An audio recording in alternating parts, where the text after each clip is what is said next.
Hey everybody, how are we doing? James from Inner Metal Hypnosis. Now, my go-to technique for helping to calm anxiety in my clients, something I've used for several years now. It's very effective and it's very quick. And it's something simple that you can do on your own. You can do it in public.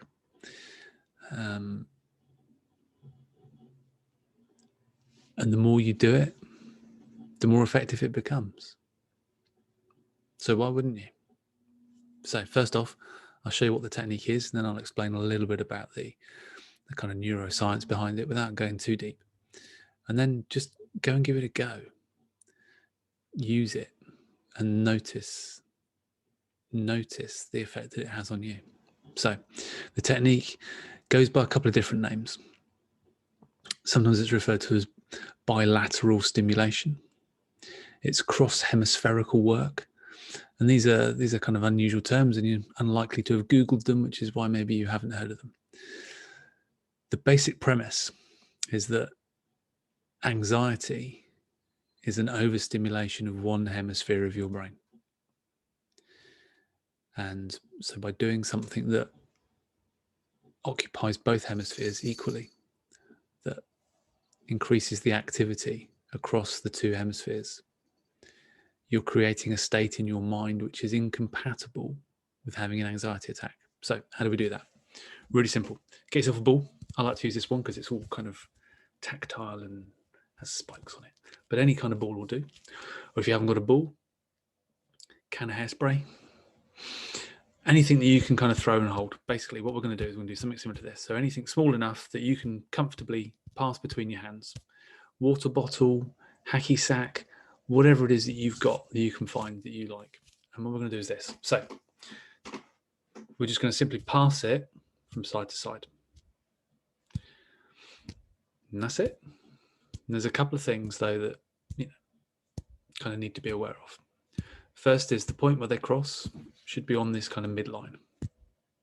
So over here, kind of works is less efficient. Up here is kind of less efficient. Cross the midline. Second thing to try and do is to try and concentrate on your hands. So the hand with the ball is the hand that moves. The hand without the ball, try and keep it as still as you can. And all of that increases the activity and the stimulation.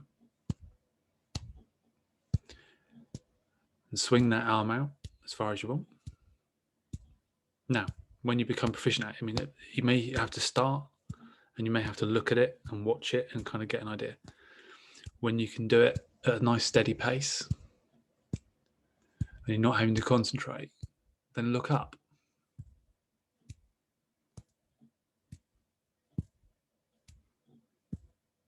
And that's the technique. So before you start, access that anxiety. If you're having an anxiety attack or if you're in a state, quite often clients come into a session with me and they'll be quite anxious about something that's coming up. And this is what we do at the start of a session in order to calm them down.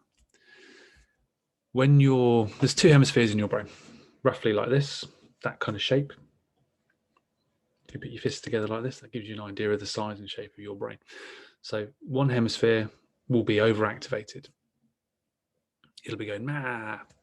Someone's put somebody under a functional MRI scanner while they're having an anxiety attack. One half of their brain is lit up like a Christmas tree and there's very low activity in the other half. So the idea of this, as I said, is to stimulate both halves of the brain to the same level, which is then incompatible neurologically with having an anxiety attack.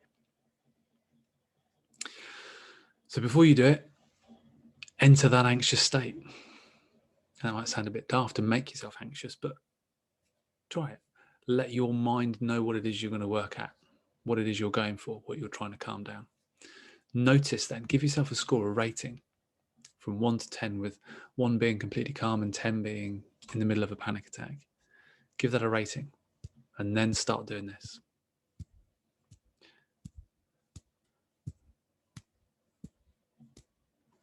Do it for a minute and a half, however long it takes until you start to feel And you notice, because you will notice, how calm you become. And you can slow it down to whatever pace feels good for you. And do it for as long as you need. And then stop. And then try and re-access that anxious state. Do what you need to do to get it back, and you'll find that you can't get it as high as you could before. But it's certainly much more difficult to pull it all back. And then when you get it back, you find it's a lower number. And then start again.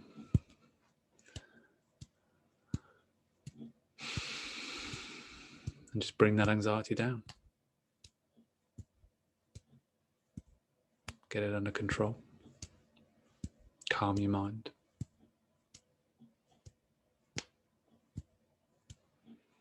And when it's gone, again, stop. Now it's quite difficult to pull it back because you've created a state neurologically where just anxiety isn't possible, or those feelings of anxiety.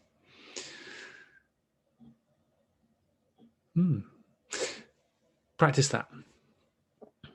Imagine what would happen, what could happen if you did that every day for a month. If you start to teach your brain to go in a different direction, you'll start to feel calmer and calmer, day after day after day, and you'll only get better and better. So, take the ball, hand to hand, nice steady pace. If you need to slow it down a little bit, slow it down a little bit. Hand without the ball, stay still. Hand with the ball moves. Cross on the midline. Just breathe steadily while you're doing it. When you've got it sorted, look up. And notice how that amplifies everything. Oh, and obviously don't try and drop the ball. If you drop the ball, pick it up, carry on. When you get quite proficient at this, the ball becomes irrelevant. You can simply pretend and imagine the ball. And that actually has pretty much exactly the same effect. When you get incredibly proficient at it and you felt it and you know it, you can just sit calmly and you can close your eyes and you can imagine, just imagine throwing that ball side to side. Imagine how it feels as it hits your hand and imagine your arms moving. And feel the calm. Because your mind doesn't know the difference between what's real and what's imagined. Give it a go and have fun with it. Thanks for watching.